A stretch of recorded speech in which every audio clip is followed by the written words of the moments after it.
All right, guys, this is Big on the Basics with Rob Hall here. Today we're gonna be doing bench press.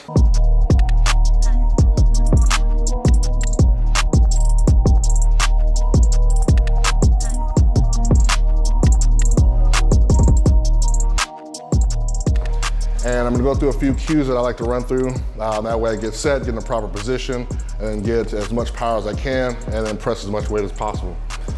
So, first thing I wanna do is when I get laid back on the bench here, is to get my hand placement where I want it. So for me, and to get the power output I'm looking for, my pinky is gonna be on the rings of the bar here. So for me to find out where my bench is gonna be optimal at, when I go down to press, I want my forearm to be vertical here, right there at the bottom of the chest. And that way I can get as much muscle recruitment as possible to press and extend as hard as possible. So here, pinky's gonna go on the ring for me here. I'm going to take the bar and wiggle it into place.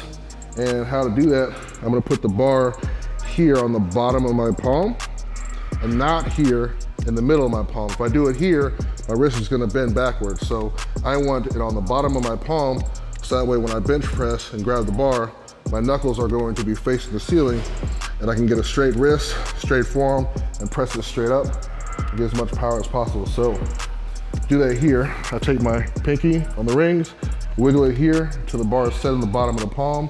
My thumb here is going to catch the bar and hold it in place. So it's gonna be really tight here. I'm hooking it into place. So I'm going to wrap my fingers around and then squeeze here. So my next step is to take my shoulder blades and the top of my shoulders, wiggle them into place. And when I say wiggle them into place, I'm taking my shoulders, my back, I'm going to squeeze them together, my upper back, and I want to stay in this place the entire time I'm doing my bench press. So I'm gonna be digging my traps more or less into the bench.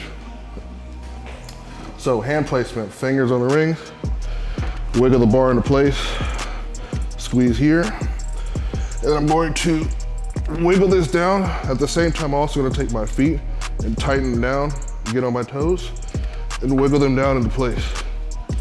And once I'm comfortable and set in, I'm going to lift the bar off the rack.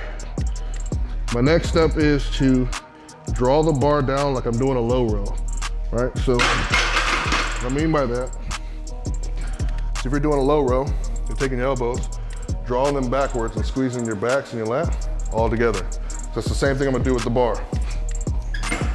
Hand placement, get in, feet tight, wiggle my shoulders into place, unrack. Next step, draw the bar down like you're doing a low row. Boom. Press up as hard as possible. So here again, hand placement, grip of the bar, take a big breath into your chest, draw down like a low row, explode off the chest. So when I'm thinking about exploding off the chest, and I draw it down, I'm going to slightly angle it back towards the rack. So it's not gonna go straight up, it's gonna angle back slightly toward the rack. So when I draw it in, bring those elbows down tight, pull it in, and then as soon as I get that press command, going to extend it up with a slight angle towards the rack. So people's preference will be a little bit different. For a bigger guy like me, that's naturally gonna get you into a natural arch. For some people that are a little bit more flexible, when they get into bringing their feet back tight and then wiggling their shoulders back, they can get more of their abdominal up. That's gonna give you a shorter range of motion. So the idea with bench press is to have the shortest range of motion as possible. So some people like to do their hand grip out wide to do that effect. Other people don't have that kind of ability to get that flexible bar path with your arms out wide when you have them in close. To mimic that same kind of short range of motion, you're going to extend your chest up as high as possible. So when you get your big air in before you go, breathe it all into your chest, into your sternum, And that way, this will shorten the range of motion and distance. It'll also extend your arch, but more of a natural way without hyperextending your back or anything like that.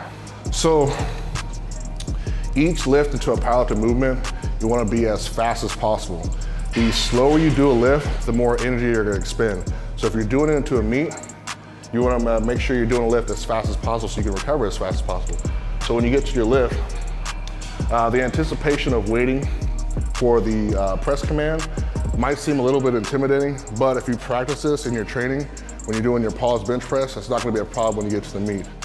Some head judges may give you a longer wait before they get to the press command. And the only reason why they're doing that is because they're waiting for the bar to be still. If you're practicing the bar to be still, every time you're doing a bench press pause, you're not gonna have a problem when you get to the meet. So all your training movements, every repetition you're doing, is all practice for the meet. So if you do it sloppy all throughout your training, you're not gonna expect to be great once you get to the platform. You wanna be great every time you do a rep, every training day, every training week. It has to be almost perfect every time. That way, you're in control of what you're able to do on the platform, and the only part that's out of your control is the press command. So if you practice perfectly every time before you get there, you're not gonna have a problem once you get to the meet. All right, guys, so this is Big on the Basics Bench Press with Rob Hall. Thought this information was useful.